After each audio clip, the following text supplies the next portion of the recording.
Hello, everybody. Welcome back to the Kpush podcast. Today, we are joined by one of Austin Comics' most exciting new comedians, in my opinion, Chris Tance. Welcome. What's up? Thank you for having me. I love your Virginity Rocks hat. I think it's pretty accurate. Pretty accurate. You have a very pretty girlfriend. What, dude? You're like a Pete Davidson, like unassumingly hung. I'm glad that I'm Pete Davidson in that way. I'm very glad. You're fucking fantastic, my man. And I was actually really excited to have you on. This is a big win for me to have you on this podcast. Yeah, dude. This is going to go straight to my 1,200 followers, bro. God damn, dude. And my girlfriend watches every podcast to make sure I don't slip about fucking somebody else. So you're going to get like 3,000 views on this one, dude. Let's go! How long have you been doing comedy? So what is it? July of 2019, so 4 years, but COVID took off 8 months, so let's say 3.5. Where were you for COVID, actually? I started out in New York. It happened. The COVID happened. I got the fuck out of there. Nice. I was actually born in Austin. I was born like 30 minutes away from here. Oh, really? Yeah, and so I just came back here, and my parents have a big house, and COVID ruled. It was awesome. So how long were you in New York for COVID? Like a couple weeks? Did you? Dude, 2 days. I went to Whole Foods. I saw that there's no food on the shelves, and I was like, Mom, I'm coming home. So did you fly during that time? Yeah, for sure. Okay. I wore a mask, but I mean, Right. back then you had no idea what to expect. This was literally like Right. March 12th of 2020. Well, that was the thing with all the plane tickets, that there's a bunch of people taking vacations because the plane tickets got so cheap. Yeah. And no one was at the airport or whatever. I didn't get on the airport, so I have no idea. But like, there are videos on the internet of people, just zero people in the airport. It's really strange from that time. I think maybe 4 or 5 months into COVID, I got like a quarter life crisis, and I was like just getting crazy, like staying at home. Sure. So I just went on like a cross country road trip across like Utah, California, Colorado, and the roads were empty. Like nobody was really hanging out. It was awesome. It was really fantastic. And did you do any comedy during that road trip at all? No, not at all. I was Not at just all. like backpacking and just like chilling That's out on sick. the mountains. Yeah. Well, how long did you stay at each place? Probably, let's say 2 months in California, like 3 weeks in Utah. Utah kind of blows compared to the other places. People are very nice, but like their national parks kind of blow in comparison to the other ones. I don't know. Are you a camper? No, not at all. Okay. But I want to become a hunter one day once I get like shit figured out. I like the idea. I knew you were a serial killer, just hiding in the closet, dude, but for different reasons. Your finest Ladybird Lake serial killer right here. I saw the amount of victims. I didn't think it was that many. I saw a post with like 20 dudes. I was like, holy! I thought it was like 5 or 6. Yeah. Apparently, do you know Nick V? Nick V. He's No. a ginger beard guy, red hair. Austin comic or Austin comic. Yeah. I've probably seen him. You've probably seen him around. But he's doing the van life, as what he likes to call. So he's living in his van, and he's his van is parked right by where all the killers are happening. I was like, get the fuck out of there. But yeah, that shit is crazy. Did you? I think I know who you're talking about now. I did not know he was the killer. Did you like going back to your road trip, because this is really interesting to me. Like, you didn't go with no job, no nothing. You just went out. For You could call it a job. I went out there for, I guess they call it like a job field guide interview, but it was basically like they were prepping you for the job. They just didn't want to pay you. So it was like adventure therapy, which is literally like taking like teenagers who are like drug addicts, like runaways. They've seen shit, and then you take them out to the woods. Thank God I never actually did any work. That would have sucked. But yeah, I just went out there, and yeah, I had a job lined up, and then I did it for 4 days, and I was like, this is too much. I'm just gonna fuck around. Nice. No, that sounds like a fun little adventure, especially during the heat of COVID. That's sick. That's sick. Oh yeah. Now, how are you a big camper, and did you camp in all these areas? Yeah, I borrowed my dad's truck for like let's say 5 months. Okay. So I was just like sleeping there. Then I would like bring it like a 50-pound bag up to the mountains. I'd stay up there for like 2 or 3 nights. Yeah. By yourself? Yeah. Looking back, it was kind of crazy, but I Wow. felt pretty safe. Did you Like, bring a gun with you? I should have brought a gun. I had 2 Jesus knives. I was like, Christ. yeah, 4 inches is enough. Yeah, that should. I can get a kidney. Yeah, no, I got a bear. The bear pulls up. You're fine with the Yeah. knife. No, it's a false belief that bears are like up. They are in the mountains, but Oh, they're more okay. likely to go to like base camp where like Oh, really? hikers and tourists Sure. leave a bunch of trash like Gatorade, Kit Kats. Right. Up in the mountains, like if you just like eating like bread and like some protein bars, they don't care about you. Are there any predators, really? I'm sure there are. I didn't really see any. I saw. Oh, that's I good. made eye contact with the fox one time. That was about it. Oh, that's not bad at all. Now, was that really, especially, you got to think, like, during the time of COVID, there's so much shit on the news. You got completely out of that for a period of time. That had to be so fucking nice. It was great. Yeah, I checked my phone like maybe, oh God, like once a day, twice a day. That's fantastic. It was scary though, because I would drive through Nevada, which holy shit, what a shithole. It's so barren, man. Like but yeah, I drive through a very conservative place, and that was the height of like Asian hate crimes, and so dude, I was so scared. Like it was like truly like the only time where I made sure to always put on a face mask. And then I had like a nice tan from everything, so I was like going under the radar of like Hispanic. It was scary, yeah. Jesus. Yeah, that Nevada.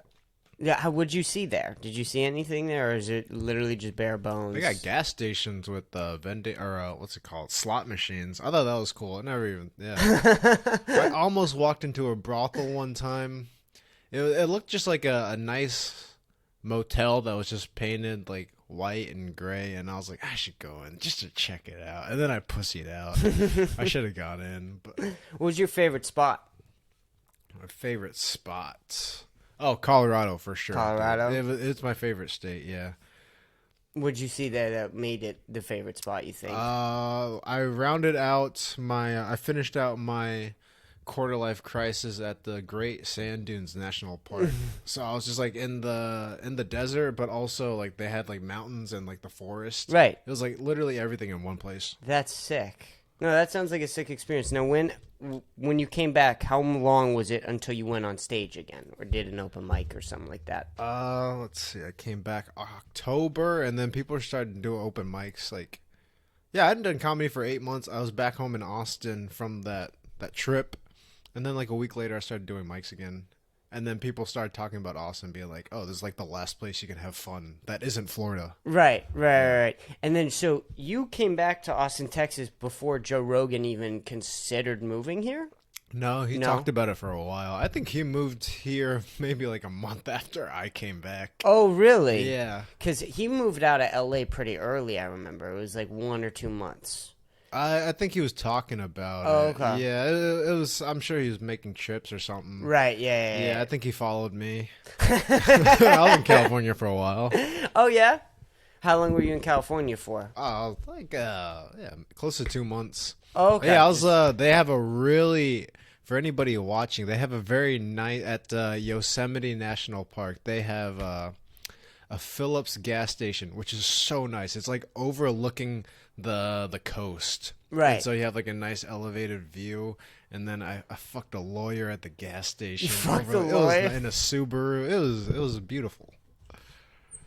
How'd you end up getting fucking a lawyer in California when you I guess she's a paralegal. Para- But yeah, maybe that's funnier. Paralegal, yeah, a fake lawyer. No, we just in like that culture, you just like meet people day of, and then you go on a hike, and so then yeah, Things you see happen. my quads on the hike, being like, Damn. damn, this guy only took 3 breaks up the mountain. Holy shit, dude! His stamina, my stamina was insane, man. And this was during your whole getaway from COVID Yeah, and yeah. whatnot. Yeah. So have you ever done comedy in California at all? No, I haven't. I'm going to LA in a month though, so Oh, yeah? I'll probably try to do something. I'm going for my sister's graduation, so I'll probably lay low. But if I could do like 2 or 3 shows, probably. Yeah, Yeah. yeah, yeah. And then you have or how was coming?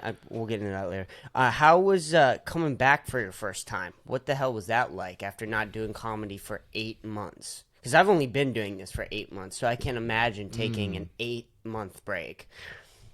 That which you had to, like, and not saying you're lazy or Yeah. like you just had to, but that had to have been It wasn't strange. that bad, honestly. Really? Like, imagine if you just didn't do comedy for like 3 weeks.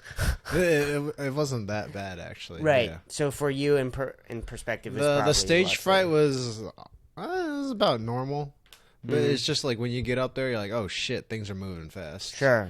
But then after I did like maybe 10 or 15 sets on like a week or 2 weeks, it was like 85 or 90%. Not to say it was good, but to what it was before the break, it wasn't bad. Yeah, and then how are the crowds doing? Oh yeah, so they were doing half capacity for shows and stuff like that, right? Or This is say that? Austin. Yeah. Actually, Austin was taking COVID seriously, where they had like, what was it? Worrying about like the COVID levels or whatever, and so then bars would be like, they would like cancel shows sometimes. It wasn't that bad though. It would Right. just be like 3 weeks where people would be like, oh, some new variant came out. This is so long ago that Austin gave a shit about it. I forget about what the other variants were named. right. Yeah, I can't remember a single variant. Wait, actually, can I? There's Delta, Omicron. I don't know any other. I think that that's was it. Yeah, I think Austin cared about 2, and then 2. they're like, "Fuck, this is every year." So, what? How were the How were the crowds like acting, like coming back? Were they nervous at all? Like, did you feel them be nervous being there watching you do I comedy? think they didn't care about that. They were happy to be out, so Right, that was probably right, when right. people would be getting the biggest pops. Oh, okay. But yeah, in terms of seating, they would just move away from the other person a little bit. Yeah.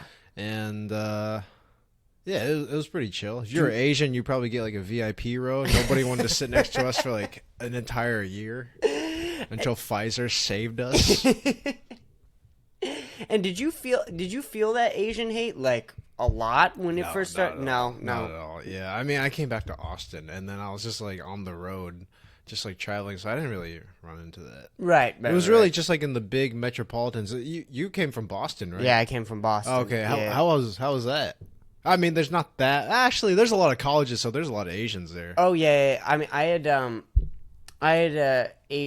an Asian friend. She said she didn't like experience it, but it was just a little like tense. She just felt a little tense. That's the best way to describe it. And she said that it was annoying when the Black Lives Matter movement started, and everyone was like, no racism, everyone against racism. And then like 2 months prior to that anti-racist movement, everyone was being super racist to It's because Asians. black people are better at protesting. And there's no racism. They are louder, but the people listen to them more because they have a stronger force and maybe willpower. Like, and they can fuck you up. And yeah, they are better at protesting too. So, yeah. They had a really great campaign. I mean, the Black Square. Jesus Christ. Very nice Black Square. But it was just, that was a weird time. I can't imagine being in comedy during that time. I mean, I wanted to that was the time where I was like, because every comedy club was like, because I wanted to do comedy when I was 16. So I started calling like. How old are you now? I'm 19. So I Okay. wanted to start comedy 3 years ago or whatever it was. And I started calling like a bunch of comedy clubs in Boston. I couldn't find any really open. Bro, you're like Louis C.K. He did the exact same thing. I think it was like 17. Yeah. He would call them and then be like, show up on a Tuesday at 9. Well, they were all like, well, I mean, again, Louis grew up in the 80s, so it was a little different time. They were all like, you gotta be 18. You gotta be 18. Don't call back until you're 18. Call us 2 years later or whatever. 2 years later, COVID hits. Okay. So they're all like, yeah, call back when COVID's over. How'd you kill the time? I mean, you're in high school. Started so. a podcast. Okay. This is it. This was my solution to not being able to. Oh, this makes sense because you're on like 120 episodes. Yeah, okay. This is the 120. Yeah, so that's about 2.5 years right there. Yep. So like, this is my way, or was Quick my way. math. God damn, God damn, dude. What an educated guess. I almost got it right down to the fucking number. Yeah, you did. But it was just a weird way to. It was strange because I did want to do comedy, but this was a decent alternative. It was a decent alternative. Knowing what I know now, this is nothing like stand-up. Like, there is and isn't similarities, but stand-up comedy is just so much more fun. It's more exciting. Sounds like you need either better guests or a better co-host. If you're just like, I hate my podcast. No. This is the funnest time I ever have. I always enjoy doing this. I always enjoy sitting down, getting to talk to know somebody that I respect, and we get to know each other. You form a connection. You share ideas. Like, this is the fun part. And I've literally. My friend Christian, where we didn't even know each other until he had a podcast. He started a podcast. I started a podcast. He was way more political than I was, but we just started getting on each other's podcasts, and we formed a friendship over just podcasts. And so that has always been like a really fun adventure. You never know what a recording is going to happen. The part that sucks, and I hate, and I don't recommend this to anybody, and I always say this to anybody, find a friend with a good podcast and just keep going on that podcast. You're going to have a way better experience than that. Taking care of the uploading schedule and doing all that, and then you want to do promos, and then you want to do more promos, and then you want to do clips, and then you want to push it, and then you're worried about it not growing. Like, all that stuff, which you kind of have to train to just block out, especially when you're just recording, because this is supposed to be fun. Yeah. Like, this is supposed to be a good time. I still have a good time. Hopefully you're having a good time. But, go ahead. Oh, no. Yeah. It's just... I like having a podcast. It's just some of the things can be stressful, especially like when you're working and trying to hit open mics. Yeah, it definitely is. It's now to be a comic, you have to be 8 different guys at the same time. But yeah, I know there's a couple guys where they'll just produce everything for you. You just send the audio files, and then they'll like make a couple clips and then throw it up for you. So that seems more manageable. I think it's harder to delve into the podcast world. It's the reason why I don't have one, is because it's hard to diversify yourself. It is. Because usually, I mean, this is fun. I'm sure you have people who resonate with this, but at the end of the day, it's hard to be like, oh, we're just shooting the shit, but then there's like 900 other podcasts. So like that's why Kill Tony is very interesting to me. Put aside the cloud or like the stars and the sparkles. It's interesting because it's a live show and then it's comedy plus an interview like this. Right. That's why, like, if I do a podcast, I'd like it to be like unique and like have some sort of a live aspect to it, which I think Kill Tony nails it on the head. Sure. It is hard to be like, this is just another podcast where we're shooting the shit, but it also makes shooting the shit so much easier because no one's paying attention to us. We don't actually like matter that much. Like, hopefully we do one day, right? Hopefully this podcast becomes something. But right now, for what it is, not that many people are listening. My mom's listening. A couple of my friends are listening. Like, that's about it. Your girlfriend, Mom, your boy's still a virgin. But like, your girlfriend might listen. Other than that, not that many people are listening. So we can kind of have the ability to fuck up a little bit. And also have some fun at the same time. What have you been doing for fun outside of comedy in Austin? I love kayaking. Kayaking is fucking great. I love the Lady Bird Lake where you just fucking go out there. It's very calming, and also you're getting a workout in at the same time, so that like your anxiety is already lowered. Then you're with like fucking, you're on the water. You can't like really get up and go anywhere. Going on your phone is kind of pointless because the sun will like make it harder to see. So it's just, it's a little like meditation. I feel like you go out, it almost like freezes time. Yes, right? Yes. And I've always kind of liked nature. I did like the idea of nature. I just get fucking busy as shit, and I think that especially when it comes to camping and stuff like that takes like a lot of time to learn. Maybe not. Yeah, I would say so. It was probably like 3 months of like full immersion, almost like learning a new language. Right. And that's, I just don't. I haven't had the time to do that. I want to do that at some point. You can't really do that here. Plus, Texas is so desolate. If you have to drive like 10 hours any way to get out of the state. Yeah, that isn't that crazy how big Texas is. Yeah, it is fucking enormous. I heard that Texas, if you take everybody in the world, you can fit them in Texas if we just stand next to each other. Right. And I've also heard that like the entire United Kingdom is smaller than Texas itself.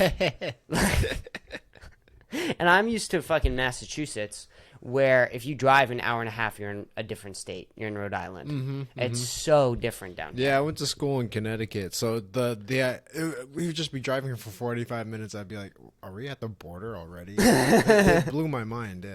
Yeah. You fucking seem to be everywhere. I've gone everywhere. So you went to school? No? No, barely, dude. I mean, I've been to like 8 states, a decent amount of countries, but like only 8 states here.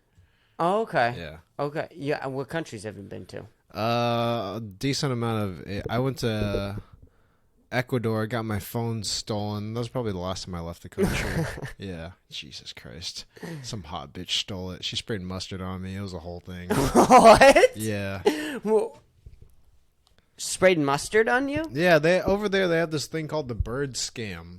Okay. Where I had a backpack, and then this guy, I didn't know, he came up behind me, he sprayed mustard. It looks like bird shit. And then a guy, and then that's when the fucking bitch goes up with a napkin to try and act like your savior and be like, "Oh, let me help clean you off." And while they're like patting you down, you don't notice that they're reaching into your backpack. So it's like a 3-man scheme. What? Yeah, Jesus Christ, dude. How'd you find out about this after? You just looked it up? Or did somebody tell you about it? Like, how'd you find out? Oh, yeah, I went on, scheme? What is it, TripAdvisor? It was the saddest way. It was like a shitty blog. And then some guy was just bitching about it, just like me. And then some guy was like, "Dude, you should have known, man. This is the most common scheme." So what are you supposed to do? Just run as soon as you feel bird shit on you? From now on, this is a good tip for everybody. Always wear your backpack in the front. Oh. Yeah, you look stupid. People think you're autistic, but you'll have your phone. That's true, I guess. What other countries have you been to? China, Japan, Thailand, Cambodia, Vietnam, Dubai, France. My dad grew up in France, so I've gone there a decent amount. Whoa. What do you mean you haven't been everywhere? That's it? You want another water? Yeah, I'll take some. Yeah, go ahead. That's fucking wild.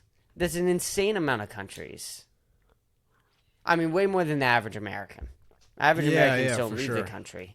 Yeah, that's very true. So, I mean, that's a lot, especially for somebody living here, I think. It's funny. My dad, he travels a lot for work. That's how we did all this. He's kind of been to all those places. And then he was like, I want to take you all these places to culture you. And then he was like, he just wanted us to go to Harvard. And so he was like, all right, to get into Harvard, you gotta crush an interview. And then he was like... So in his mind, he was like, if I take them everywhere, that's how they crush the interview, because they have so much to talk about. Sure. And did you crush the interview? No, I didn't. It doesn't help. You're not that cultured. Yeah, I think you've seen more stuff. It takes a certain mind to like really tap into the culture of like another place, I think. Sure. You have to sit there. You can't just be like... If there's ever a time for me to sound ungrateful, this is it. Like if you're like 14 years old and you go to like Germany or something, you'll be like, oh shit, they do things a little differently. But you can't like really like look at the culture because you're with family, like going out to like restaurants that feel American to them. That's why they go there, so they're like familiar with it. You know, right. It's not really a full immersion unless you go out by yourself. If we were to do that right now without family, it'd be a totally different experience. Sure. That makes sense. And how long did you go for at a time period?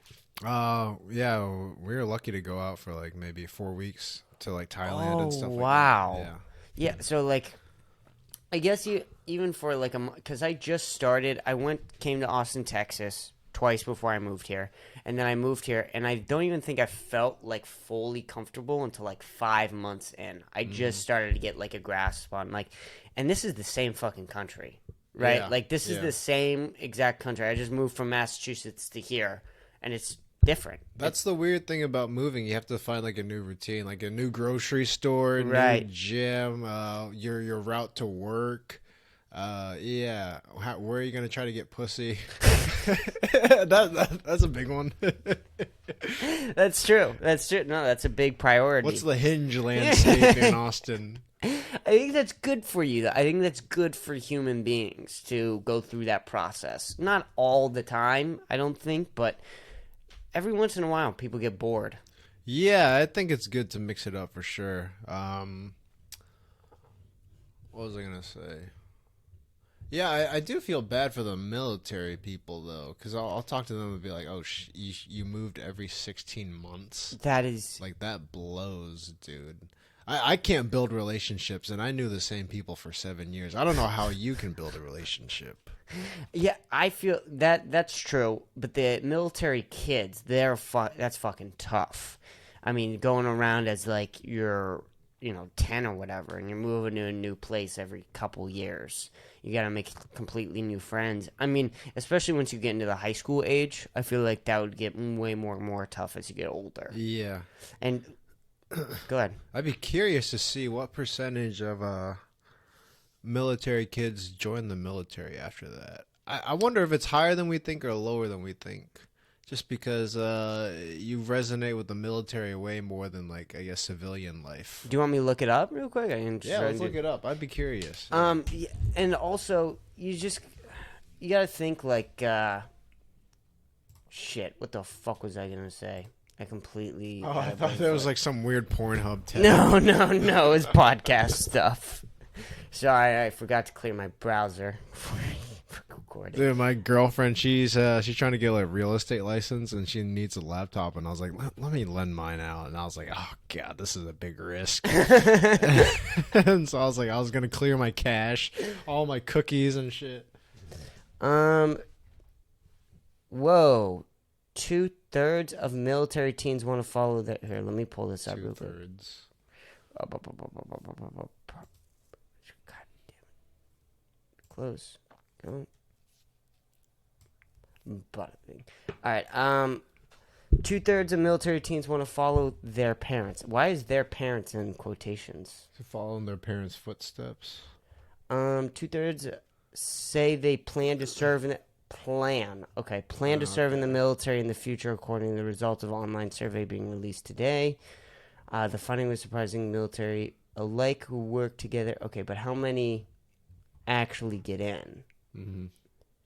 I don't know. But that's interesting, even the fact that 2/3 of them say say yes. I would like to get in. Let's say 40%. Let's say half of them actually join. Right. That's 40%. still that's a lot. That's almost half. Yeah.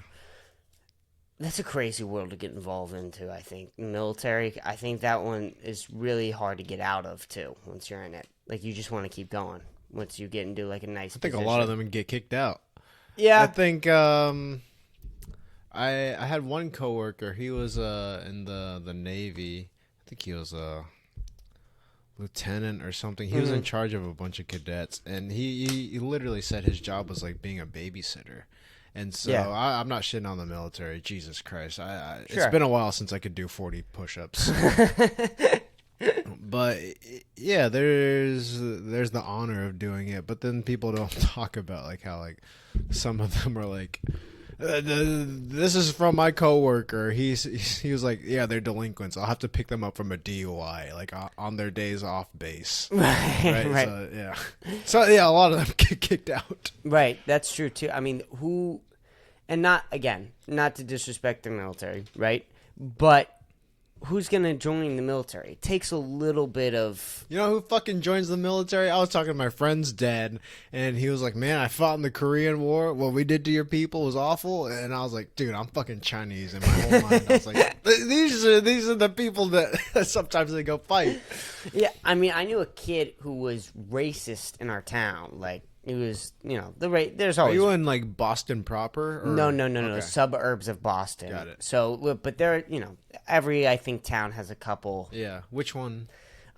Easton, Massachusetts. Easton. It's how far is that from Boston? It's so without traffic, it's like 45 minutes. Oh, okay, it's not bad. Yeah, but with traffic, it's like an hour and a half because traffic's. It's funny people complain about traffic here. Massachusetts, Boston traffic is. Yeah, it's really not that bad here. No, and apparently L.A. is way worse than Boston. But I've never been to L.A. Yeah, it's yeah. Okay. Yeah, it's just he was the racist kid or whatever, known as that kid, and he just joined the military. He just got in, and what did he do that was racist? I mean, he told. This is a quote from one of my friends. One of my friends was talking to him, and he goes, "Yeah, I just joined the military. It's time to kill some fucking towel heads." Like that. I mean. Not to. I think that I don't want to get too much into it because I don't want to get this guy whatever. Yeah. But that shows enough for me. Okay, Jesus. Okay. So I mean, odds are he's got PTSD. Like you don't need to feel bad for him. Right, of course, but you gotta like. Sorry, he has PTSD. I bet the second he got to the battlefield, he saw like a Taliban guy like running at him with flip flops, and then he was like, "Holy shit! Can I go to the kitchen and cut potatoes?" I bet. Yeah, but the people that join the military sometimes aren't the brightest. We'd like to think that, but not always. You got a few bad apples. Someone's got to do it. I was thinking about it this week actually. My most of my family is refugees and immigrants, so they've seen some shit, and I'm just like, holy shit! Thank God I grew up in America. Right. Thank God everybody thinks we're assholes. Thank God everybody was afraid of Trump and they didn't want to fuck with us. Like, I was like, dude, thank God I don't know what cyanide like bombs smell like. Dude, yeah. It's pretty fantastic. And I don't know if you know who David Goggins is, but he's a motivational guy. He's been on Joe Rogan or whatever. But he's an ex-SEAL team, and he's had people that deployed with him. He came out later, and they lied about how he didn't deploy, even with people that he deployed with. Like, so, people in the military are very shady. But going back to what you were saying about having immigrant parents, you have a whole bit about how you have I don't want to give too much away, but it's fucking hilarious. Oh, thank you. It's very generous to call it a bit. It's 4 punches. Dude. But the way that your immigrant parents have like really experiencing interesting lives while they want you to have really boring life in America. Mm-hmm. Did you feel like you had a boring life? No, I don't think I did. But also, my parents' stories weren't, they weren't crazy. Uh-huh. Like, they grew up here. They were poor. Both of my parents were. My dad was like lower middle class. My mom was poor, and they were just like, yeah, we ate spaghetti every day. And that was about it. That was their struggle and very interesting adversity. But, like, it wasn't, I think, like, what some of the examples you give when you're... Are you comparing our parents, like, misfortunes? No. Just being like, God, I wish my mom was a child soldier. God damn, we just had to eat SpaghettiOs. God damn it, dude. No. No, but I think I don't think my life was boring. Mm-hmm. Does that make sense? Because my parents' lives were also not boring. You know what I mean? So when your parents have, I might have phrased that wrong the first time. When your parents have like real adversity, I think that might come from. I don't know if I'm phrasing this right at all. Don't worry about offending me. I know it doesn't come from a weird place. So I don't know what I don't know if that gives like a different. That probably gives you a unique perspective, though. Number one, I don't know how you would look at your life growing up in America differently, though, compared to what I looked at it growing up. I think yours is definitely not boring because if you're experiencing poverty, every day is volatile. Well, I didn't experience poverty. My parents. No. Okay. I was rich. Oh, I thought you were eating spaghetti every day too. No. Okay. No. So they pay the rent. They pay. Yeah. They paid their dues. Okay, I got to live in it, but it's just it's different, you know. And I think you get fucking these killer bits out of it.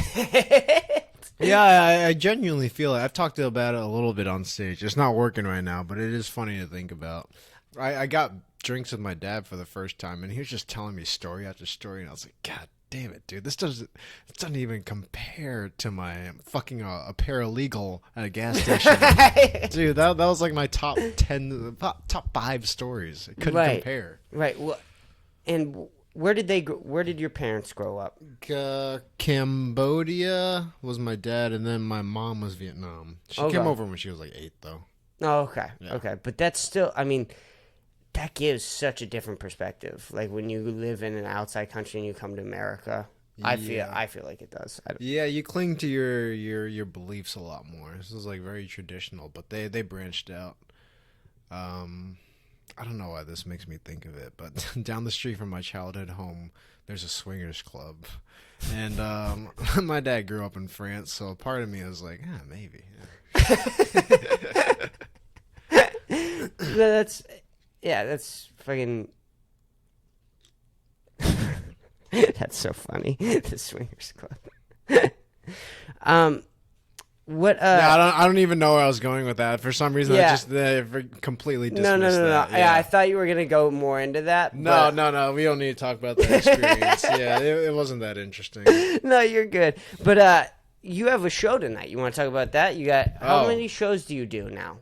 Oh, I'll do maybe 12 shows a month, and then so 3 or 4 a week. That's crazy. Then I'll run my own. Yeah. Yeah, and we're getting there. Yeah, no, you're... Yeah. I just suck ass at the networking part. I think that I can kind of...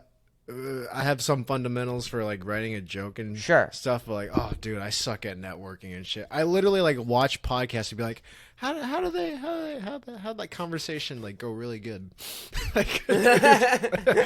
I'm starting to realize, maybe I am a little bit autistic, but people, a lot of people are saying, they are autistic, but... I thought about...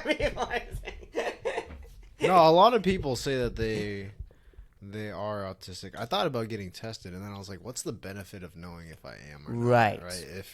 Who wants to know they're autistic? Isn't it better? Ignorance is a bliss. Yeah, although there's some people who become autistic, and then they're like, this is my identity, so God, I don't want to be that guy. You're doing really good on the podcast right now. I don't want you to think thanks. Doing bad. No, I'm only on 2 waters right now. No, but what's your favorite show, do you think, you're doing right now? My favorite show? Yeah. Oh, producing isn't that fun. It's just a necessary evil, just to get quality stage time. Right. Favorite show? I don't know. I just like small, intimate rooms, fun, but honestly, kind of almost like somebody's bedroom.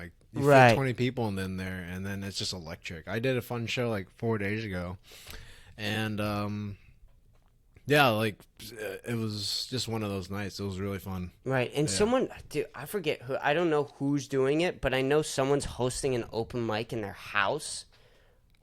Baller move. An open... Oh, Ty Win? Yes. It's great. Yeah, I've done that show a lot of times. Oh, it's really fun, yeah. Dude, baller fucking move. Dude, okay, he used to have a show where he would invite pizza guys over, and then he would tell them to come in and be like, you can't get paid unless you come up and tell a joke, and then we'll give you extra tips.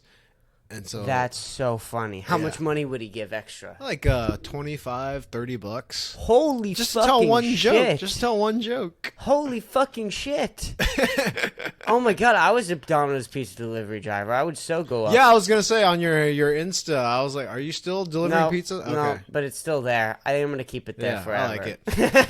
No, I was you kind of do look like our guy. Oh, really? Yeah, he came up, he really nervous.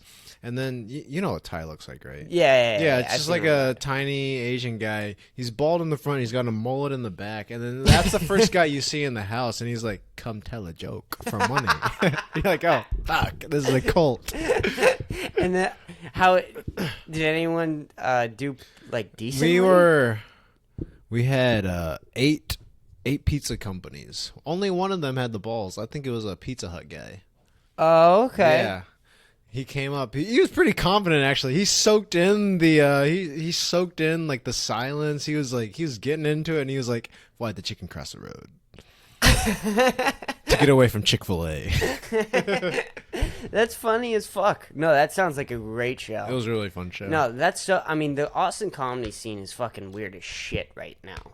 It's weird. It changes every 3 months. Yeah. Yeah, you think so? Yeah, it definitely does. Since I've been here for like 2 years, every 3 months changes. That's wild. Yeah. And you like that? Do you think it keeps you like excited? It keeps things fresh for sure. I'm just trying to get better and just I just care about getting better. Right. Yeah, like right. Almost to like a mathematical degree. Like 12 or 15 minutes and then like a laugh every 10 seconds and then like a couple clips. Like that's all I need, yeah. Whoa. You are fucking like...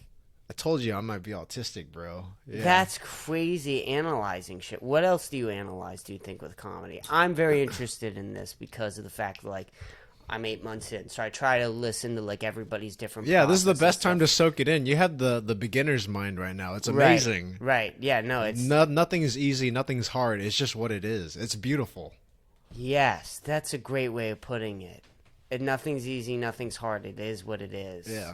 That's a great way of putting it, especially for a beginner, I think. That's all. For sure. That's a great way of putting it. That's why I love like talking to guys who are like within a year in. I love anytime, usually when you're at an open mic, you'll see people who are just bombing, so you don't really listen. But anytime somebody's like, "This is my first time," I listen to them because I'm just like, "What?" It's like you're starting over with them again. It's so fun to watch, man. It's so interesting when you... I've only seen that twice. Twice I've seen New guy that. starting? Yes. And, I mean, I'm only 8 months in, but it's still, for me, I can't imagine what it's going to be like when I'm 3-4 years in or whatever it is. Because I feel like that feeling... You probably feel that way more because you're further away from the starting point or whatever, if that makes sense. Yeah, it's like a good marker. It shows like how far you progressed, also what you should or shouldn't do from, you know... But, I mean, it's wild when you see somebody go for the first time and not do terribly. That's so impressive. I saw this guy at Access the other night, and he had... he didn't murder, right? No one murders for the first time on stage, I don't think. I don't think that's ever happened. But, maybe it has, but that's like the 1 in a million. But, it's so wild to see when someone goes, "Yeah, I've never done this before," and they do... Okay. Yeah. Like that, it's crazy to see because the people who usually go up and kill, those aren't really the ones with jokes. Those are the ones who are like, they're like, who they are on stage is who they are off stage. It's like, they kind of have their persona. Yeah. Yes. Exactly. Yes. Or Joey Diaz is a good example. Oh, yeah. He's perfect. Yeah, man. That's he's like a true human, you know, like very in touch with himself. Yes. He has a lot of charisma, hate, love, like a little bit of everything. Yes. I really like Joey Diaz. He's the very ideal human, like a little bit of everything. Yes, he's very good. I mean, Joe Rogan always says that he has the best 20 minutes of anybody ever. Nobody can fuck with... That's just saying, Joey Diaz, you're a great middle. I didn't think of that. You fucking... The best middle of all time. It's the top middle. Right. Well, the thing is he says that Joey gets tired on stage. And that's probably... Joe Rogan said, when he said it calmingly and nice, and I didn't think of it as condescending at all. But now that you're laughing at it, it might have been really condescending. He's just wiping his face. These fucking cocksuckers. But I love Joey. Sister Hyacinth, I smacked the ass. I love Joey Diaz, especially on podcast. He's fantastic on a podcast, like really in tune. But how do you get that mind, right? And that mind only comes from fucking dark. It dark just places. comes from having. Yeah, I think I grew up in quite literally like the opposite environment of him. He was like a drug dealer, like bouncing off people's couches, doing blow and all that stuff. He found his mom dead on acid. Yeah, and what was it, like his godmother died too? He never really got to talk to her. I watched another of his videos, and then I had the complete opposite. Yeah, so, me like, too. Yeah, Me too. okay, yeah, complete opposite. No, but you see, like, well, how like untethered he is to the system. Same thing with Doug Stanhope. I don't think his life was as tragic, but like you can just tell like he's very carefree. Like almost like it's like the way that those two like walk and talk. It's almost like they're on acid all the time. Not because they're like crazy or insane, just like how loose they are. Like they, you know, like they've eaten their shadows. Right, and like awkwardness almost doesn't affect them as much. Yeah, like it almost seems like they're so comfortable with who they are as a human being. Yeah. Did you see Doug Stan? Oh no! I'm getting Doug Stanhope mixed up with Duncan Trussell. But Doug Stanhope, one of his favorite bits is bits. It's not a bit, but one of my favorite clips of him on stage is when he just goes, "Have you ever tried to sleep sober?" And the whole crowd roars. Really? It's so funny because just those simple type of things though, where that is who he is off stage, like, and that's just he is that, and people love him for that. Oh shit, what was I gonna go with? Oh, have you ever seen Tim Dillon on stage at all? No, not really. I know that he's a great podcaster, ranter. Everybody talks about that. I've never really seen his stuff though. He is amazing live. He's amazing. I saw him at the Wilbur Theater in Boston. Oh shit! Okay. And this is actually one of my favorite comedy stories. Is he was this girl comes out who's the host of the show, bombs so bad. Why did she bomb?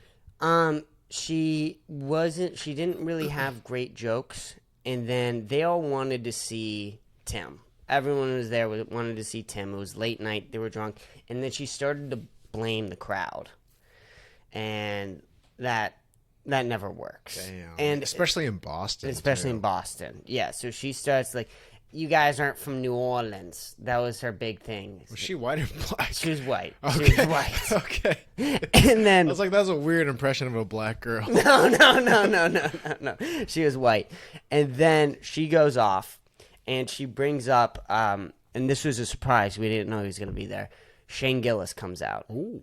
And fucking murders. I mean, like 15 minutes of just murders. When was this? Like in the last year? This was, I want to say a month before. So like 10 months ago. So over this past summer. But I mean, he killed. And apparently he's only gotten better. So I can't imagine what he's like right now. But Tim Dillon came up after him, murdered again, so I can't imagine what that host felt like after bombing. You wanna? Oh my god, dude! I watched Dave Attell too in Austin. Yep. And the first 2 or 3 people who went up, they did all right. I don't think they connected with the crowd that much. It was a hot crowd though. They wanted to have fun, but it just didn't connect. And then Attell comes out 5 minutes in, he's killing, and then he looks to the side where it's open his heart, and he's like, "Guys, I don't know what you're saying. These guys are great." Oh, that's terrible. Oh, they so felt that too. Did that get a fucking roar? Dude, oh man, it made me so happy. It's hard. It's hard when you go to, I think, an audience and you got to prove to them that, you know, they shouldn't just like turn their brains off. They want to see whoever they came for, Dave Attell, and they don't want to see these, you know, 2 openers. I mean, sometimes they do. Sometimes you get a great crowd, but most of the time they're just anxious. They're not patient enough to. I think especially if it's a movie star. Like imagine watching Adam Sandler. That's the headliner, and then You have two great comics you've never heard of. Right. It's just, it doesn't click. Yeah. I think it doesn't click. And there's comedy. I mean, you know this more than me. Like, comedy with crowds is always, it's so strange. It's so strange. Every time it's like a different thing. And you have or at least I feel like that. Mm-hmm. I think that's kind of the biggest skill of a comic. Just, or I guess the desired skill of a comic. Just being comfortable everywhere. Right. Speaking to whoever or wherever, and knowing where you're uncomfortable. Right. Yeah. Like last night, I did a comedy, the Mothership last night. I did the mic. It was really fun. Oh, really shit. Fun. Yeah. The open mic? Yeah. Okay. How was that? It was really good. I had a good set. Sam Talent gave me a fist bump. That was pretty cool. Sam Talent? Yeah. Oh, nice. Now, how was the I hear they have like a weird process. It's like 16 random names, so like 200 people sign up. This is my first time signing up, so I was like, fuck it, let's see what happens. Apparently, I forget who said this, but one of the open micers said that what you do is they take you right to stage. You go with 3 different people. Yeah, it's man, I wish I got to see them. Like, yeah, they brought in like 5 people at a time, and then once that wave is done, they take them out. It's people walking in and out all the time. That's weird. That's a little weird. So you're only seeing, you know, if you're I saw 3 comics, 4 comics, 3 or 4 comics before you go up on stage. Yeah, pretty much. That's strange. Yeah, because there is that element of comedy where you're watching what jokes the crowd likes, so you can choose what jokes to tell. Yeah. And you think, well, okay, so they laughed at that punchline. I think I have a punchline, maybe not the same. That's why Kill Tony's so tough right now, because you're literally in an alley. You don't know what the fuck is going on. No clue. No, absolutely no clue. So you could have come in with a hot riff about something stupid that just happened, but like you don't have that. Right. And there's also, I guess this is probably what they want to get rid of, is like, you can kind of get the audience's attention with saying stuff that other comics said or that just happened, so they, you know what I'm saying? So like, you can kind of connect with them easier with that. Rather with Kill Tony, they're like, just material. Yeah. If you don't come up with a fucking material, you fucking suck. Yeah, although there's a hidden beauty in that, but yeah, there is. Yes. The kills I've seen just from watching people, it's just the ones who connect with the crowd, to where like your heartbeat is literally the same as them. Right. It's a hard thing to do. It's a very difficult thing to. I mean, I don't think I've ever done it. I don't think I've gotten close. I feel like I've gotten close. You've injured some people. You haven't killed, but you've injured. Right. Yeah. You snapped a neck or 2. Sure. And I've done that maybe twice in this 8 months or whatever. But like, it's even that is so exciting. It's so exciting when you get to do that. It's such a fucking high that you can chase. Yeah, the excitement is just like seeing your improvement, I think. Especially because even month to month, you probably see like a big jump. I think especially almost in the beginning you do too. Like, I think probably later and later, especially when you're like 10 years in, like 10 years and 11 months, or 10 years and 10 months to 10 years and 11 months is like... Yeah. Did you improve? Like, sure, you probably stayed the same. You're probably one of the best comics alive. You're probably fucking fantastic. But like, did you improve a lot in that 1 month of doing comedy? Yeah, there's a difference in like comic, I guess, like in your tool belt. There's like the actual comic skills of like how to like bomb with grace, how to connect with the crowd, and then your actual material. Right. So there's like 2 different elements of like what makes a good comic. Yes. Yeah, that makes sense. Yeah. It's difficult to master all. You know what I'm saying? Like, it's difficult to master, you know, the crowd work. One at a time, my friend. One at a time. And then once you kind of get the handle of like something like riffing, then throw in a joke while you riff. Some small things like that. Yeah, you do it so well. You riff so well with the crowd. And you also are very good at reading the crowd, from what I've seen. Is like, as soon as you notice something is off or they don't like your joke, you immediately address it. You immediately have like a punchline for it. It's impressive. That's just starting out in New York. I would just be doing like everybody else, doing dead rooms. So like the only way to get comics' attentions is by like talking about what's going on in the room. And there's this notorious room in New York City called Otto's Shrunken Head. It was a 3 p.m. mic, Monday through Friday. It was just a dead room, but with like 18 comics, and so they're not paying attention. And so the only way to like, this is I think where I got like whatever chops I might have for riffing, just like going up there, being loose and being like, if I tell a joke, I tell a joke, but you just got to connect with them. Sure. That's cool. No, that is cool. I mean, and how long were you in New York for? Like 9 months. 9 months? I did that mic every day for like 4 months, though. So I think that made me grow up faster. It was like resistance training. No, that makes sense. Everybody in New York says that. Every single person in New York says, like, the mics are so bad that you get better. I thought about that. I went back in November. I don't think I got better. I went to the mics, and holy shit, I paid $7. God. It was just the bad open mics. You can tell when a good comic is at a bad open mic. Not the ones I went to. And Jesus Christ, I paid money to go to these open. I paid $7 to become a worse comic. What? You paid expensive. $7 for open mic? Yeah, for one, it's pay to play. Essentially $1 a minute.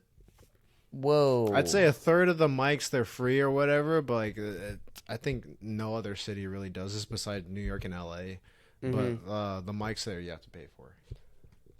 Wow. Yeah, so I thought about moving back to New York, and then You want your third water? Nah, I'm good. I'm gonna have to piss after that. Yeah. No, but you can take a break after you I'm finish. not worried about that. But what was I saying? You were It felt easier to get material right now. I think in New York, it's easier to become a better comic, like build those skills of how to riff and like connect with the crowd. But the other asset, or the other side of comedy of building material, it's easier to do in Austin because the crowds are better. You can do more shows, you can do higher quality mics, and so you get a better read on material. In New York, you could just be wasting time. You could write a joke and then 6 mics later and not know if it hits. Truly. Over here, you can find out in 2, maybe 3 mics. Sure.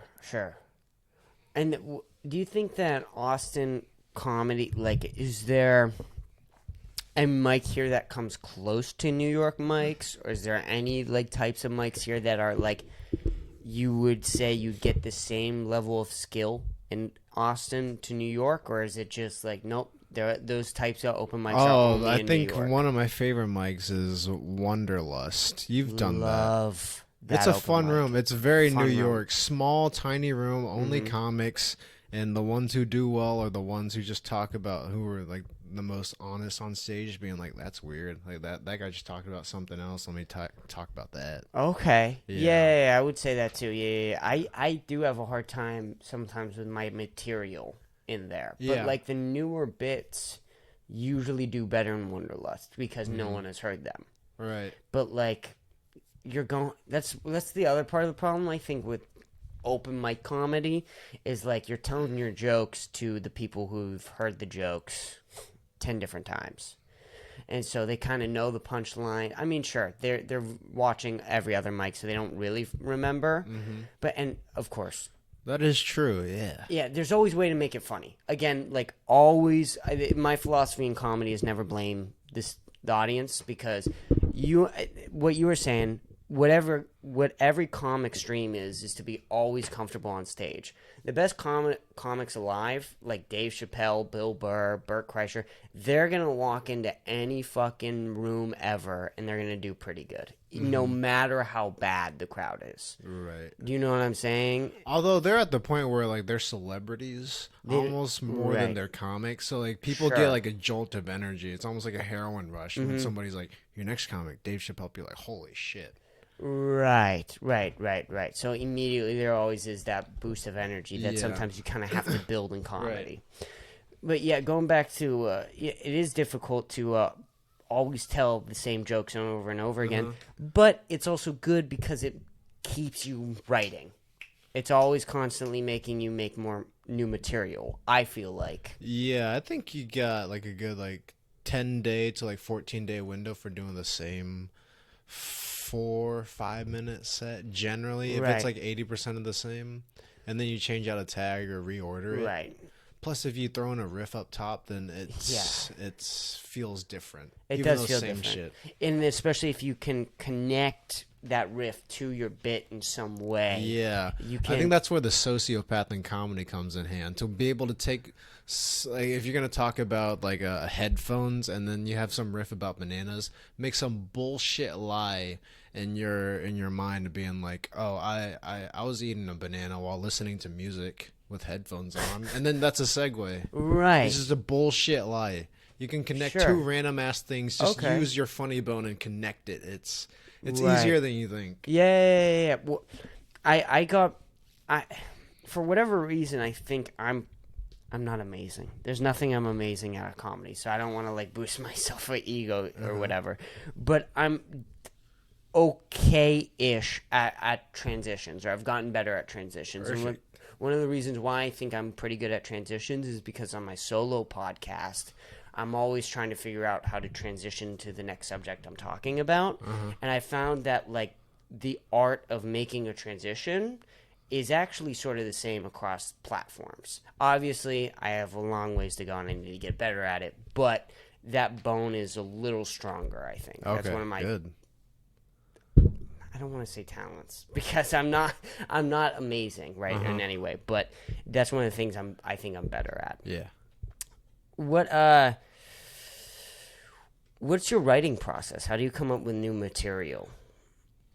Right now, I've gone through an evolution with my comedy, like in the last year, just focusing more on watching black comics.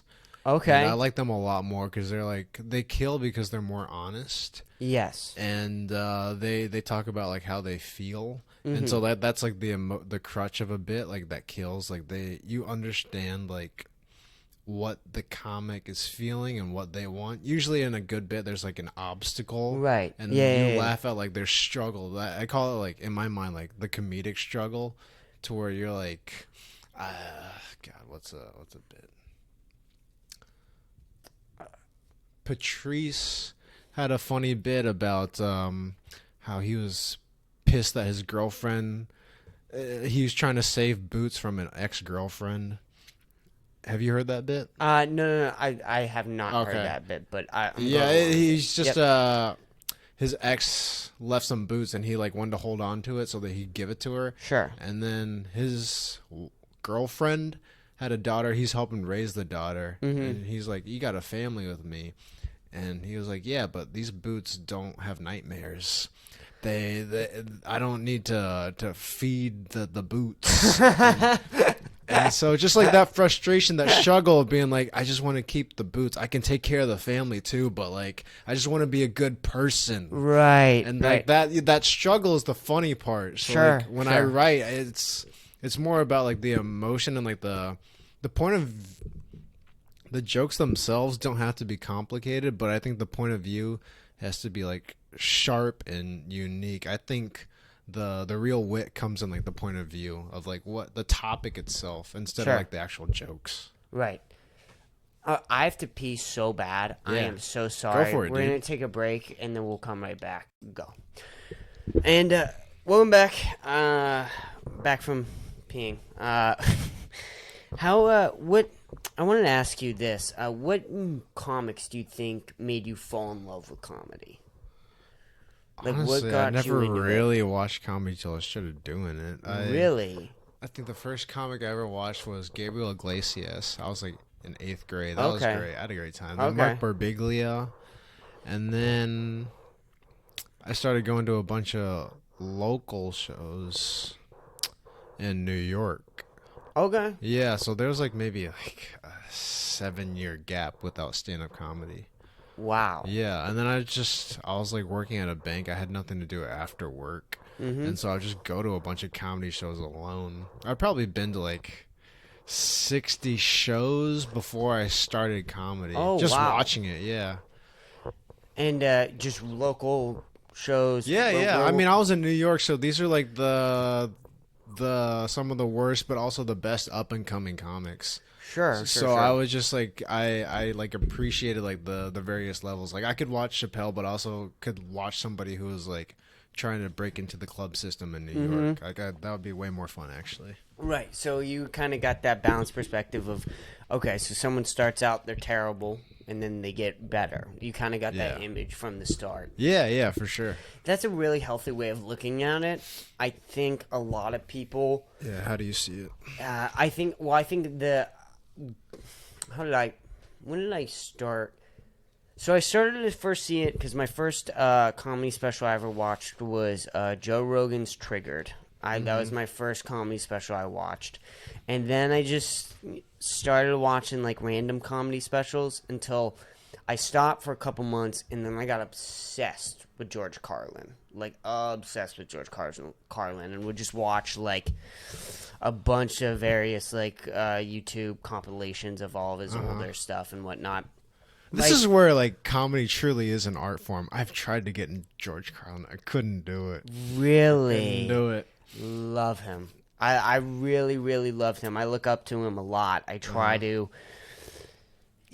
And that's the other thing too, is like getting into comedy. It's all Joe Rogan says this is you're never gonna fully appreciate someone's comedy over the phone or over a screen. Like you're just not. It doesn't capture the same environment. I guarantee if you walked into a room though and George Carlin came on stage, you'd start fucking laughing. Like I think that the energy of someone being there takes away a lot of like, I don't know what it shit's is. Better live. It's just better live. Yeah. Because you're there in the moment. You could go, anything could go wrong at any point.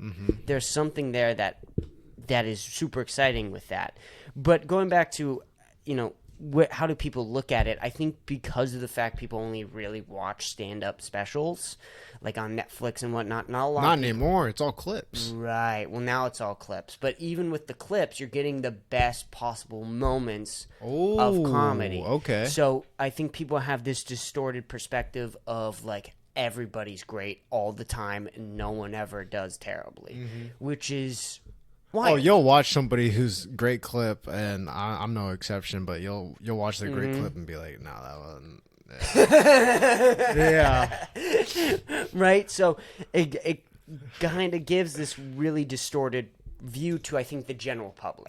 That's a hot take. I like that. Okay. Yeah, especially with crowd work too.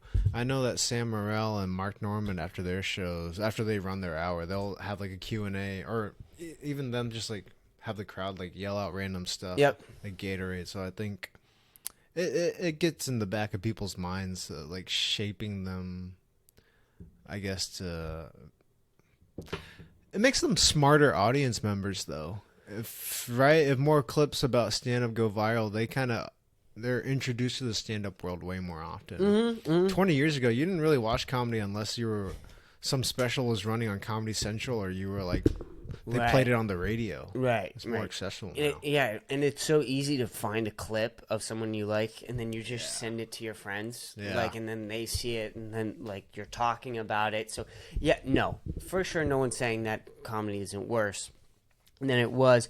But I think that the first time, like, I kind of knew about bombing was when I started listening to podcasts. So like Joe Rogan and like his friends, or Andrew Schultz and whatnot. Oh, and that was another thing that you said, like with the crowd work, is like I think people have a really distorted perspective of crowd work now. Like I think they think everybody is like Andrew Schultz at No, I think they work. think they think everyone thinks they're Andrew Schultz. Yes, that is a good way of putting it too. Yes, because, crowd work, like really great crowd work for a lot of comics is rare. I hate it, dude. I hate it so much.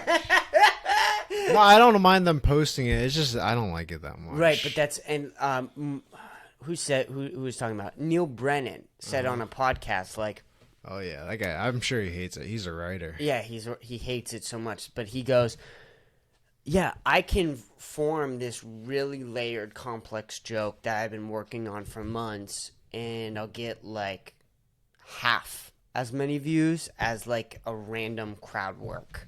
line that was like kind of stupid, but it was crowd work, so it goes viral, which is weird. It's weird because Neil Brennan probably doesn't do that much crowd work, and like all different types of comedy is different. Not saying that's bad, not saying that's good. Some people like crowd work, some people don't like crowd work, whatever.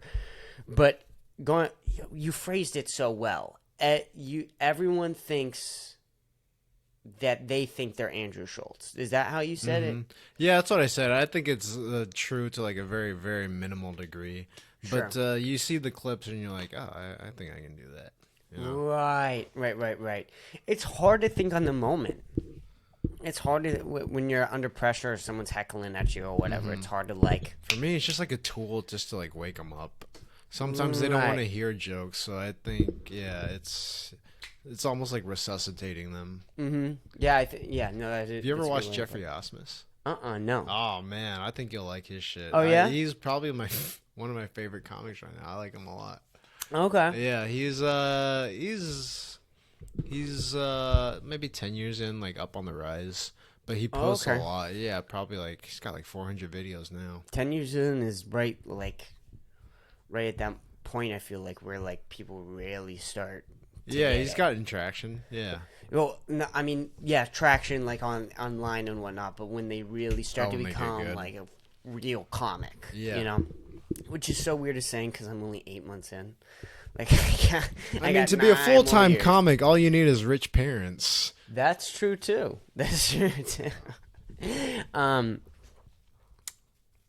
Yeah, what you are particularly good at, particularly good at crowd work, I think. I barely do crowd work. What are you talking about? I feel like but you always do a little bit of it. I feel like no. I don't think you've seen me at any shows, but no, usually I haven't riff. Seen you at shows. Yeah, I guess it comes off as crowd work, but I just like talk at the crowd about stuff that we all experience in the room right now, just to show that I'm in the moment. But yeah, I hate doing crowd work. Like, where do you work? Like, I don't give a shit. And then I forget when do you think? How do you write? I'm trying to phrase how you say this. So I forget how you answered. What's your writing process again? How do you come up with new bits, do you think?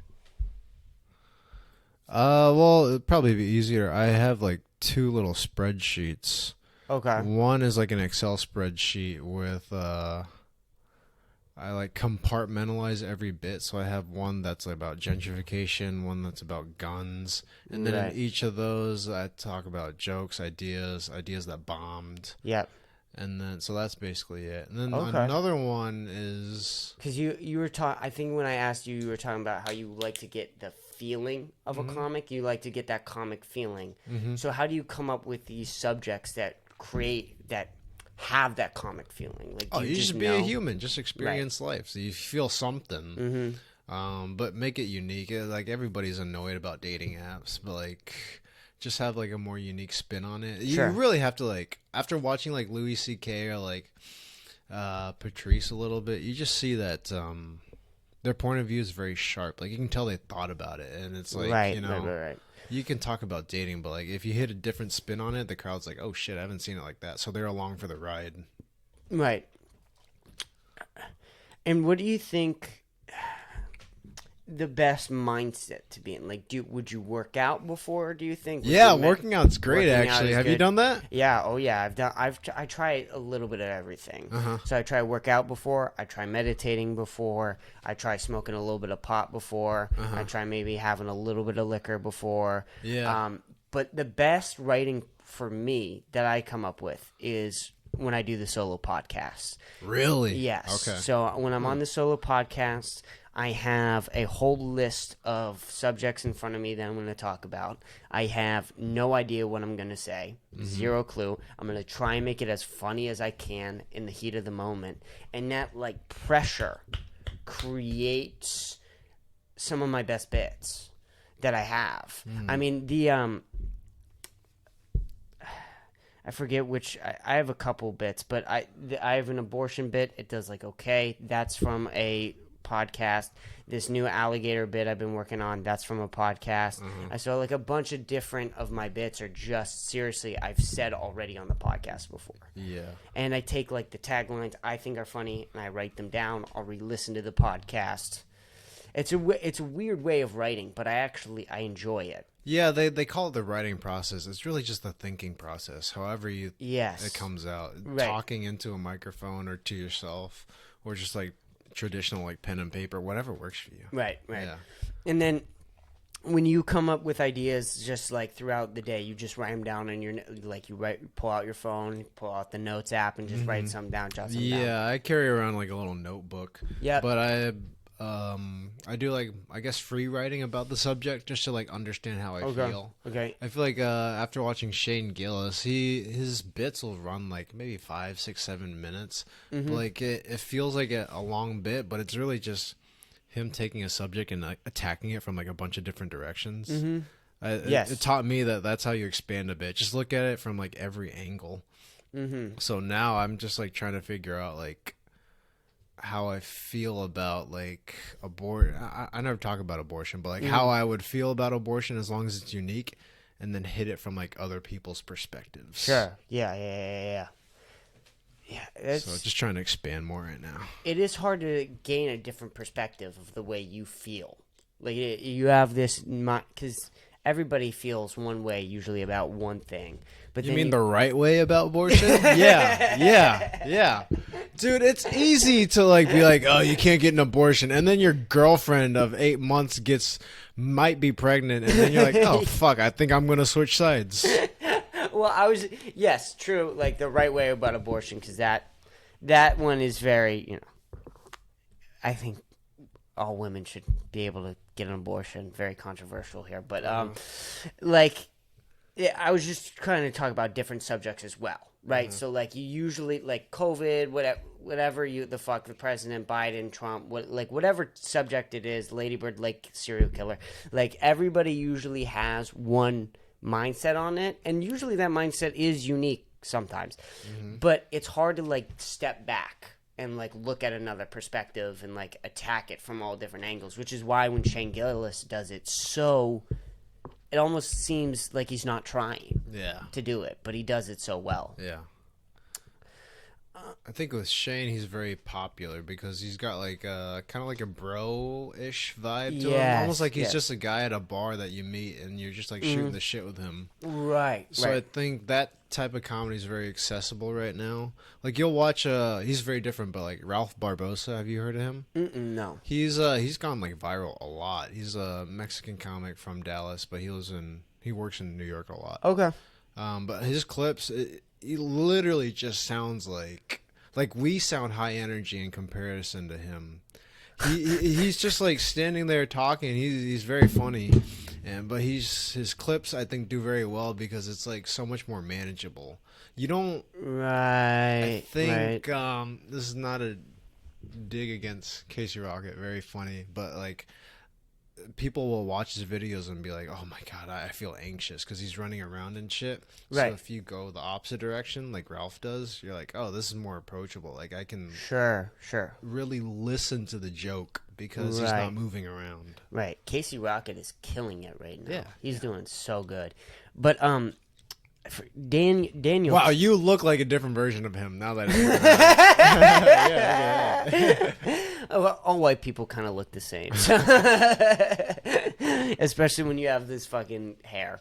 But Daniel Tercy, he told me that like my comedy, and he was being nice about it. He was trying to like actually help me out, but he was like, "Your comedy's too wordy." Like, my bits, too wordy. Oh, wordy. My bits are too wordy. There's too much like extra shit there, and it's weird because I've been looking. He's right. Number one, he absolutely is right. I need to fucking work on that. Absolutely. It's weird though because when comedy is great, and even at the best, it's just words. So and figuring out obviously figuring out which words to use is obviously like the whole thing, the whole idea. But it's difficult to be like, okay, if I take that out, will that even make sense to the audience? We'll take this out. Will that even make sense? And it's just always like going on stage and trying it, like and trying different things. But it's a weird process. Don't fall under that trap. Don't fall under that trap. You got to be a wordsmith. Like, I mean, you're like almost a year in, but like, a lot of people are like, I won't know unless I try this joke out on stage. But like, you have to have like a comedy intuition to where like if you like write it out or like you straight up say it out, like sometimes you can tell like, oh, that's not gonna work at all.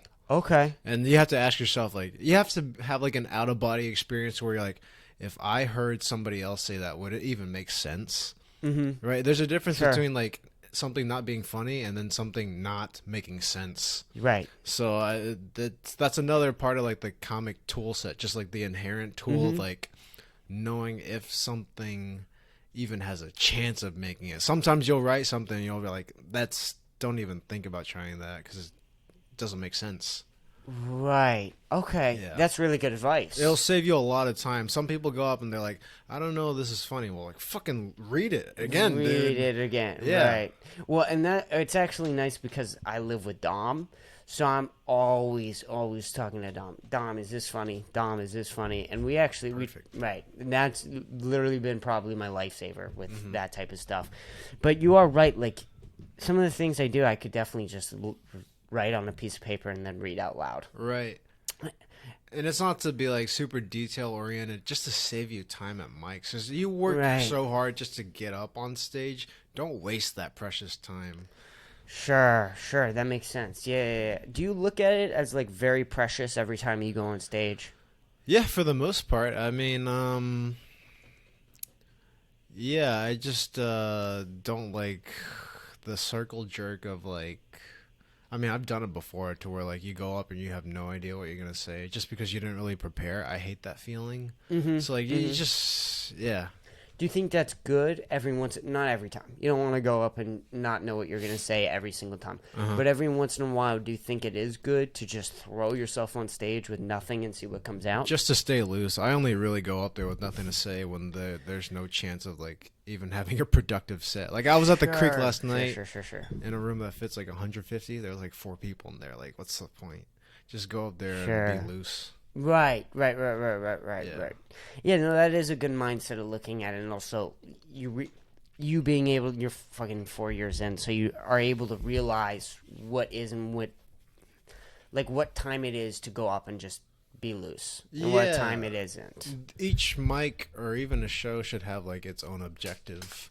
To where, like if you go to different rooms, you can do different things. Somewhere you can add tags, somewhere you can try new random ass ideas, somewhere you just go up with nothing. So like each mic has its own purpose. So after a while you can kind of like delineate which is like the best mic for what you're gonna do.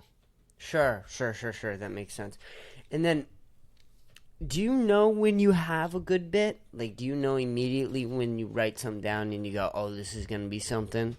Or do you not know every single time? Does that get better within 4 years? I think so. You're really painting me as a guy who's like figured some things out. I thought about it a lot. Sure. Yeah. You're way ahead of where I am. That's all that it is. And like, I think the fact that you know this much at 4 years, you're gonna be 8 years in, and your knowledge is gonna double. And so that's always so exciting. That's the only thing that keeps me going. Is like I'm 8 months in, not great, not good at all. But from where I was 8 months ago when I was just starting out, I'm way better. And so that doubles over time. So I always just try and like, what do you think about this? What do you think about that? Because sure, that's always a great answer. Is like, I don't know, man. Because I think some things just come over time, especially with comedy. For me, the bits that I like that have been doing well, that feel more honest, I think that's for me the most important. Okay. Just like it feeling honest, to where like you can say it 800 times but still feel the same way. And what was I gonna say? You're just talking about feeling. You want that to be the honesty. Yeah, I guess like in terms of like knowing if a joke is gonna work. I think as long as like the comedic conflict is there, to where like the point of view is strong and it's like, it's complex, and I feel it, then that's enough to like go forward with it, even if it bombs. Like Louis said it best. He was like, some of my best bits are the ones that I didn't even think would work. Right. The ones where like the crowd goes, "Oh, did he really say that?" And he's like, "Those are my best ones." Sometimes you just gotta follow like your little funny bone and be like, "I think there's something there." Yeah. Oh, it's always nice when a comic, when you bomb, you come off stage, and then a comic looks at you and goes, "Yeah, I think there's something there. There's something there. Like, I like that premise or whatever it is." Like that feeling is always so. Yeah, I think exciting. last time I told that to somebody was Ben Bow. He's a black comic, and he was like, "Man, all these white school shooters they're going crazy. I think we ended segregation a little too soon." I was like, that I've never heard that, and I was like, "Dude, keep going with that. It's fucking funny, man. That's great. That's hilarious." Yeah, and it's something that only he can say. Like, it's dude, it's so good. No, and who are you looking up to? You think right now, like to push yourself? To push myself, let's see, Shane Gillis, Patrice, Jeffrey Osmus. Man, I have a whole printout list. Yeah. Yeah.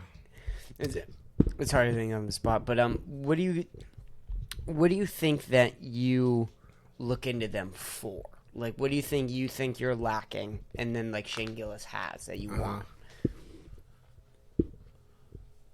The point of view, actually. The point of view. Yeah, he comes off as like a casual bro, but like so his good. stuff it's like killing while you're just talking. Sure. Yeah. Before I used to be like way more high energy, and then that felt right, but after a while it just didn't, like, it was too much for me to handle. Like, I would come up hot with like riffs for like the first 3 minutes, and then I would just lose steam, like get less laughs, because like I couldn't maintain that energy. Right. So I started going the opposite direction. That's where Shane, I guess, kind of became like, not to idolize him, but like a little bit more of like a guiding light, to where like just be more chill.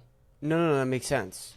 And Shane does an amazing thing where he always seems like he's just talking. It's never like, oh, he wrote this out, which he did. He obviously put like all his time and hard work into his bits, but it never comes off as like he's been doing this for 20 years. He's fucking been trying to 10 years or whatever. 10, that's crazy. He's been doing this for 10 years.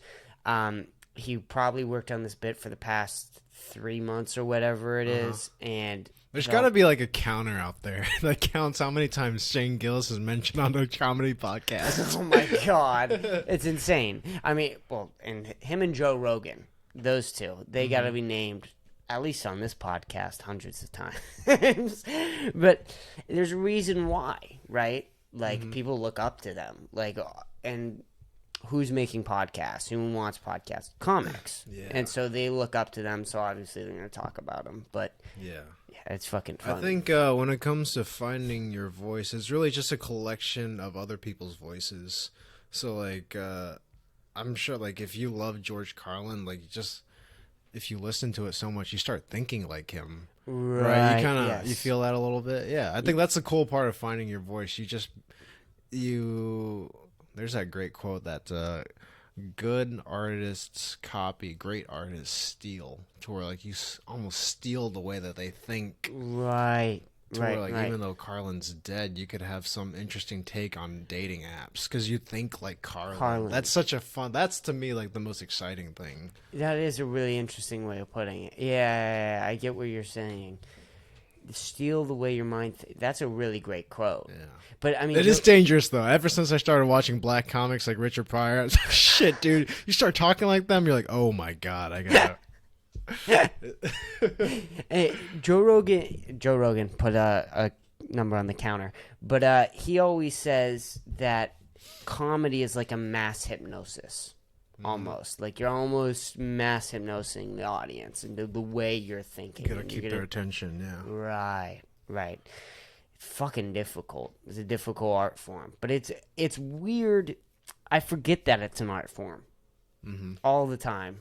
Like I forget. Because you go to open mics, you hear somebody talking about like having two pussies.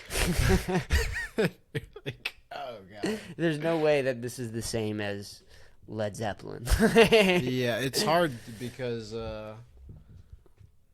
if a comic bombs on stage, it's literally just a guy talking into a microphone. Anybody could do that. Right. But like, even if you're a shitty musician, most people can't play a guitar. Right. Yeah.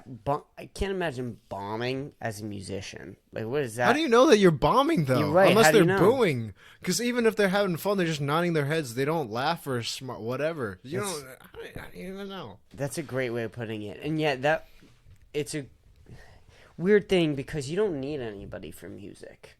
Like, you can be in a room by yourself, alone, and fucking do really well. Play some really good music. And then you can record it and you can send it off. Then people will listen to it. You can't I don't just know how. tell jokes in a room alone. Yeah, with comedy you can count laughs, but with music, I guess you can count applause breaks or like cheers. But like, I don't know. Strange. It's a two completely different worlds. Yeah. And the one I'm going to tonight, Austin Brewing Company, that's music and comic open mic, and that. Oh, I didn't know they had one there. Oh yeah, Austin Brewing Company. I think you went last week, but I don't think you saw. Austin Brewing? No, I don't think I was there last No? week. No. Where is it exactly? Like a weird. It's right by Wonderlust. It's pretty close to there. It was the bar. Oh, Friends and Allies. Oh, Friends and Allies yeah. Brewing Company. Sorry, my bad. I Yeah, said you're it wrong. But that's a music open mic as well. Yeah. And like, you never want to be the person to follow a musician. It's tough, yeah. You never it's want really to be tough. the musician follower. The crowd doesn't want to hear you tell jokes afterwards. They just miss the musician. And so I've tried to just acknowledge it, and it works better. But you can just still feel like the crowd just. I don't want to listen to you. Yeah. This is probably the last thing I'll say though. You want to wrap this up? Yeah. Soon? Okay, cool. I'm so hungry. Okay, yeah. And then yeah, lazy days. Yeah, for sure. Yeah, I think some of the best advice I got from about following like a tough act. If somebody bombs, somebody kills, or you go up after a musician, it's just to pause and like really soak it in. Yeah. That way you almost like command the room instantly. They're like, "What's he gonna say?" Even if it is like a shitty joke, that people are like listening. And it's like they respect you. Yeah, that makes sense. All right, well, that's a good way to end this up. Thank you so much, Chris Tams, for coming on. Thanks for having me. Oh yeah, absolutely. I want to have you back on again for sure. Hopefully you had some fun here today, and. We're gonna hit some. When does this come out? This is gonna come out way later, so I think it's gonna come out in like 20 days because I recorded 3 podcasts this weekend, so nice. I kind of like balance it out. So I'm gonna release this. This is gonna be a little bit later. I'll send you a text, DM whenever it gets uploaded or whatnot. Okay. So thank you everybody for listening. Though, hopefully you enjoyed Chris Tans. Do you want to plug your Instagram? Yeah, devoutly socials? Chris Chan on Instagram. Nice. And I'll put a link in the description too. Perfect. For that. And thank you everybody for listening. Thanks guys. I'm gonna go eat. Bye-bye.